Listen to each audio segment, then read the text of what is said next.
Hi everyone, I'm Cassidy Harris, Public Relations Manager, and for our next episode of A to Z and CC, we're spending time with a department that you might find interesting. It is our Facilities Design and Construction Department, where they oversee the capital projects for Columbia County that you, the voters, voted on. Let's go inside and learn more.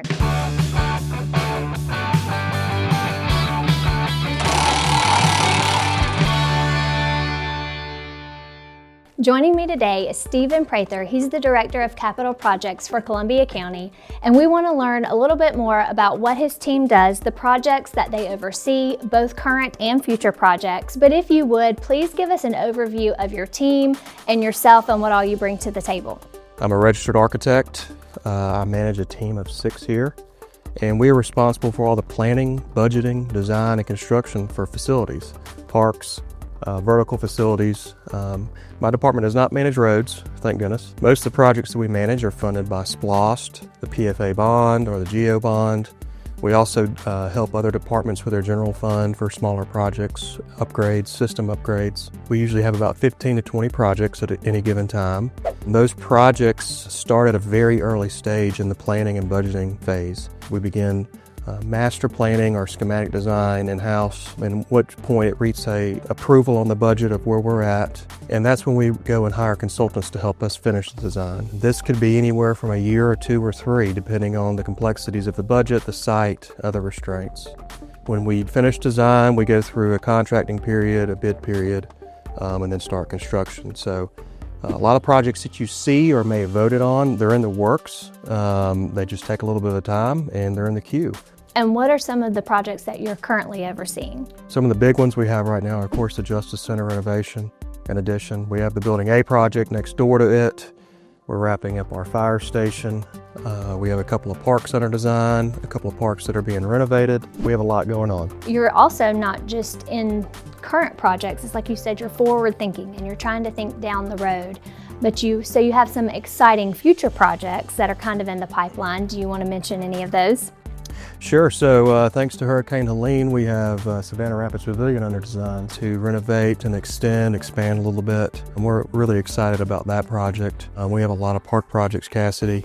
New parks and renovating parks. Our park and rec team has been great to work with in planning these. The 23-28 SPLOST obviously accounted for a lot of new parks, a Gateway Tournament Complex, a new regional park, as well as a lot of other renovations to existing parks like Riverside, Patriots. We just finished some renovations and upgrades at the Racket Center for a new pickleball.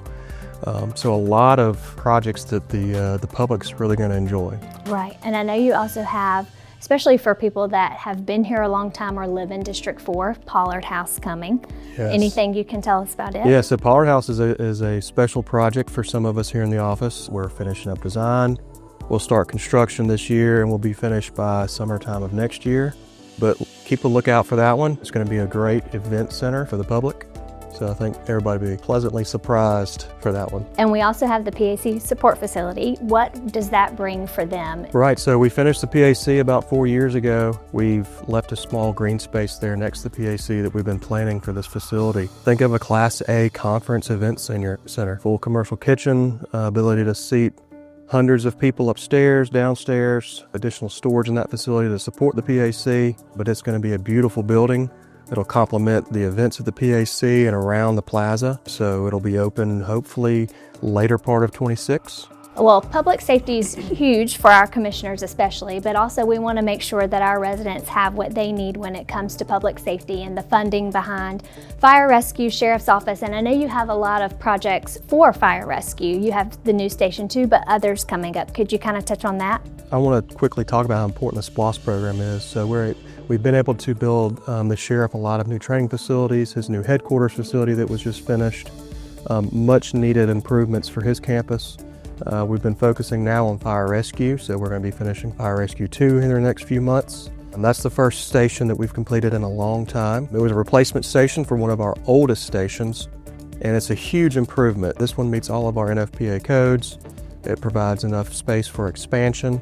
We'll be able to park our aerial truck there if need be. We have 3 bays. So a great facility for those guys on Gibbs Road. And we're now planning for the rest of the fire rescue facilities. So it includes training facilities, Class A burn facilities, new stations, replacement stations, a lot of stuff for our fire guys that they desperately need. So. Right, and a good investment. And then a burning question that a lot of people have in addition is Riverwood Park. Is there anything you can tell us about it? Sure, so we've started design on Riverwood Park. This is a big park that's located at the corner of Harry McManus and William Few. A passive park, so green space, splash pads, and the big question about the mountain biking, yes, we're going to have some mountain biking trails there. That community has been looking forward to this. We may put in some athletic fields or some pickleball. We're working in that initial phase right now on schematic design and budgeting. So don't quote me on that, but it's going to be a nice park. Well, and there's so many moving pieces, and I don't think that's a piece of it that people understand either, is when you say we're under design, well, you have that part, but then the next part, there's multiple phases to projects. So if you could kind of give them an overview, because there's so much that goes into it. Sure, so when we plan the SPLOST and we have a master schedule, so we have an idea of when projects get funded in their tiers, like you said, but also some projects come a little bit quicker than others are needed. So working with our end user, who may be my Park and Recs department and maybe the fire station, fire rescue department, we work with them directly on their project, their funding, and we start to plan and design early on these projects to see how they are with budget, constructability, location. Once we've gotten to that point, we will go hire an architect. So me being an architect, I'm actually going to hire somebody else who will finish the design, who will detail the building. So we walk alongside them and help design these facilities and then ultimately build them.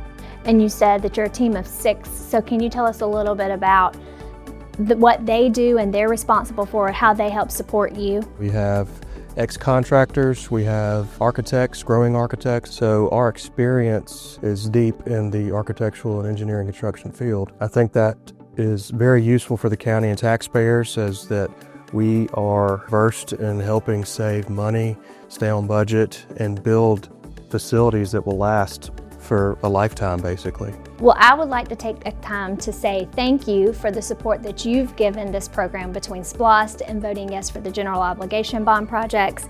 The voters, you are what are making this all possible. So thank you, and thank you for overseeing it. Is there anything that you would want to add? Thanks, Cassie, for having me. I really appreciate the voters for voting for SPLOST. Obviously, I'm a Columbia County resident and I benefit as well, and I want to remind everybody that we are doing it right. We are doing it the best way we can to help taxpayers get the most dollar out of their taxpayer money. Right, and as we always say, Columbia County is a great place to live, work, and play. So until next time, we'll see you then.